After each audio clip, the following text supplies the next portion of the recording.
The Emperor's New Clothes. Many years ago there was an emperor who was so excessively fond of new clothes that he spent all his money in dress. He did not trouble himself in the least about his soldiers, nor did he care to go either to the theatre or the chase, except for the opportunities then afforded him for displaying his new clothes. He had a different suit for each hour of the day, and as of any other king or emperor one is accustomed to say, "He is sitting in council," it was always said of him, "The emperor is sitting in his wardrobe."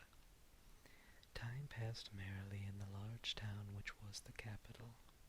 Strangers arrived every day at the court. One day, two rogues calling themselves weavers made their appearance.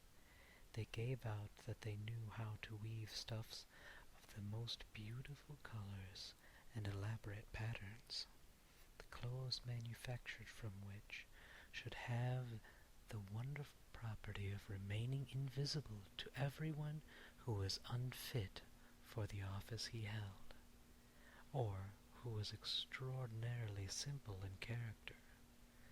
These must indeed be splendid clothes, thought the emperor. Had I such a suit, I might at once find out what men in my realms are unfit for their office, and also be able to distinguish the wise from the foolish. This stuff must be woven for me immediately. And he caused large sums of money to be given to both the weavers, in order that they might begin their work directly. So the two pretended weavers set out 2 looms, and affected to work very busily, though in reality they did nothing at all. They asked for the most delicate silk and the purest gold thread, put both into their knapsacks, and then continued their pretended work at the empty looms until late at night. "I should like to know how the weavers are getting on with my cloth," said the emperor to himself, after some little time had elapsed. He was, however, rather embarrassed when he remembered that a simpleton, or one unfit for his office, would be unable to see the manufacture.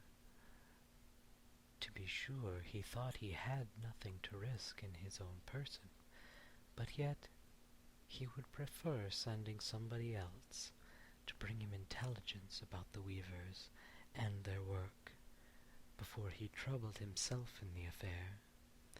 All the people throughout the city had heard of the wonderful property the cloth was to possess, and all were anxious to learn how wise or how ignorant their neighbors might prove to be. "I will send my faithful old minister to the weavers," said the emperor at last, after some deliberation. "He will be best able to see how the cloth looks, for he is a wise man of sense, and no one can be more suitable for his office than he is." So the faithful old minister went into the hall, where the knaves were working with all their might at their empty looms. "What be the meaning of this?" thought the old man, opening his eyes very wide. "I cannot discover the least bit of thread on the looms." However, he did not express his thoughts aloud.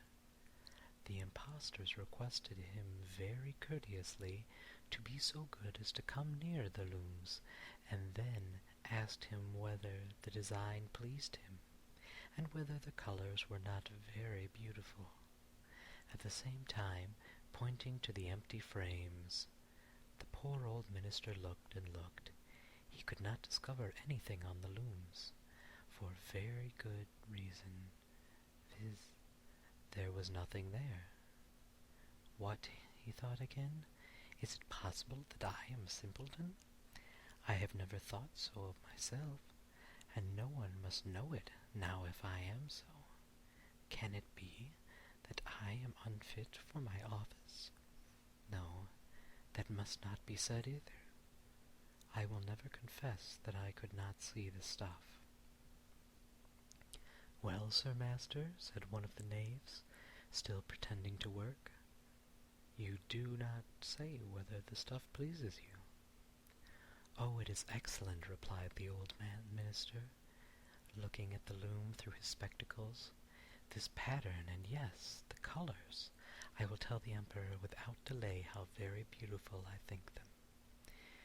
"We shall be much obliged to you," said the impostors, and then they named the different colors and described the pattern of the pretended stuff. The old minister listened attentively to their words, in order that he might repeat them to the Emperor, and then the knaves asked for more silk and gold, saying that it was necessary to complete what they had begun. However, they put all that was given them into their knapsacks, and continued to work with as much apparent diligence as before at their empty looms. The Emperor now sent another officer of his court to see how the men were getting on, and to ascertain whether the cloth would soon be ready. It was just the same with this gentleman as with the minister. He surveyed the looms on all sides, but could see nothing at all but the empty frames. "Does not the stuff appear as beautiful to you as it did to my lord the minister?" asked one of the impostors of the Emperor's second ambassador, at the same time making the same gestures as before, and talking of the design and colors which were not there. "I certainly am not stupid," thought the messenger. "It must be that I am not fit for my good, profitable office. This is very odd. However, no one shall know anything about it." And accordingly he praised the stuff he could not see, and declared that he was delighted with both patterns and colors. "Indeed, please your imperial majesty," said he to his sovereign when he returned, "the cloth which the weavers are preparing is extraordinarily magnificent." The whole city was talking of the splendid cloth which the Emperor had ordered to be woven at his own expense, and now the Emperor himself wished to see the costly manufacture, while it was still on the loom. Accompanied by a select number of officers of the court, among whom were the two honest men who had already admired the cloth, he went to the crafty impostors, who, as soon as they were aware of the Emperor's approach, went on working more diligently than ever, although they still did not pass a single thread through the looms. "Is not the work absolutely magnificent?" said the two officers of the crown already mentioned. "If your majesty will only be pleased to look at it. What a splendid design! What glorious colors!" And at the same time they pointed to the empty frames, for they imagined that everyone else could see this exquisite piece of workmanship. "How is this?" said the Emperor to himself. "I can see nothing. This is indeed a terrible affair. Am I a simpleton, or am I unfit to be an emperor? That would be the worst thing that could happen. Oh, the cloth is charming," he said aloud. "It has my complete approbation." And he smiled most graciously, and looked closely at the looms, for on no account would he say that he could not see what two of the officers of his court had praised so much. All his retinue now strained their eyes, hoping to discover something on the looms, but they could see no more than the others. Nevertheless, they all exclaimed, "Oh, how beautiful!" and advised his majesty to have some new clothes made from this splendid material for the approaching procession. "Magnificent, charming, excellent," resounded on all sides, and everyone was uncommonly gay. The Emperor shared in their general satisfaction, and presented the impostors with the riband of an order of knighthood, to be worn in their buttonholes, and the title of gentlemen weavers. The rogues sat up the whole night before the day on which the procession was to take place, and had 16 lights burning, so that everyone might see how anxious they were to finish the Emperor's new suit. They pretended to roll the cloth of the looms, cut the air with their scissors, and sewed with needles without any thread in them. "See," cried they, "at last the Emperor's new clothes are ready." And now the Emperor, with all the grandees of his court, came to the weavers, and the rogues raised their arms, as if in the act of holding something up, saying, "Here are your Majesty's trousers, here is the scarf, here is the mantle. The whole suit is as light as a cobweb. One might fancy one has nothing on at all when dressed in it. That, however, is the great virtue of this delicate cloth." "Yes, indeed," said all the courtiers, although not one of them could see anything of this exquisite manufacture. "If your Imperial Majesty will be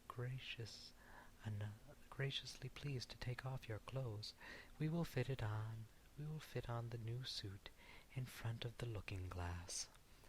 The Emperor was accordingly undressed, and the rogues pretended to array him in his new suit, the Emperor turning round from side to side, looking before the looking-glass. "How splendid His Majesty looks in his new clothes, and how well they fit!" everyone cried. "What a design! What colours! These are indeed royal robes." "The canopy which is to be borne over your Majesty in the procession is waiting," announced the Master Chief of Ceremonies. "I am quite ready," answered the Emperor. "Do my new clothes fit well?" asked he, turning himself round again before the looking-glass, in order that he might appear to be examining his handsome suit. The lords of the bedchamber, who were to carry His Majesty's train, felt about the ground, as if they were lifting up the ends of the mantle, and pretended to be carrying something, for they would by no means betray anything like simplicity or unfitness for their office. So now the Emperor walked under his high canopy in the midst of the procession through the streets of his capital, and all the people standing by and at the windows cried out, "Oh, how beautiful our Emperor's new clothes! What a magnificent train there is to the mantle, and how gracefully the scarf hangs!"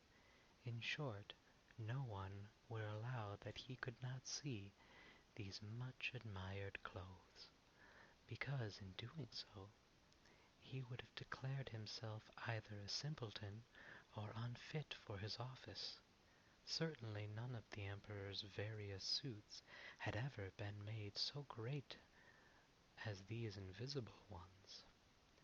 "But the Emperor has nothing on at all," said a little child. "Listen to the voice of innocence," exclaimed his father, and what the child had said was whispered from one to another. "But he has nothing on at all," at last cried out all the people. The Emperor was vexed, for he knew that the people were right, but he thought the procession must go on now, and the lords of the bedchamber took greater pains than ever to appear holding up a train, although in reality there was no train to hold.